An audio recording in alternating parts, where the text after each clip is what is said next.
По словам очевидцев, на пострадавшего напали сразу 6 собак. Если бы на помощь никто не подоспел, все могло бы закончиться печально. Нападение произошло прямо здесь. На земле до сих пор видны элементы одежды и следы крови пострадавшего. 4 собаки, участвовавшие в нападении, уже отловлены.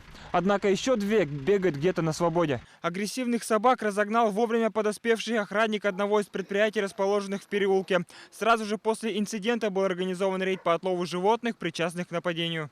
Было собак всего 6. Эти собаки являются базовские.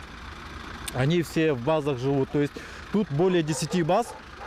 И очень сложно было их всех отловить, вот этих описанных животных, да. Пострадавший 28-летний мужчина был доставлен в республиканскую больницу с рваными ранами на руках и ногах, а также множественными укусами в области головы и шеи. После проведения всех необходимых исследований он был прооперирован. В настоящее время он находится в отделении. Тяжесть состояния оценивается как стабильно тяжелая. В настоящее время в его жизни ничего не угрожает. От безнадзорных собак страдают в основном люди, живущие на окраине города, где расположено большое количество дач и частных территорий.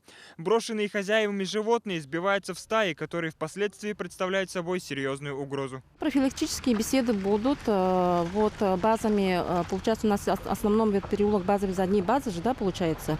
И с ними будут проводиться работы именно хозяевами и с охранниками, чтобы они держали на приводе, чуть ли не на мамольнике своих, получается, собак, да, которые охраняют ихнюю базу.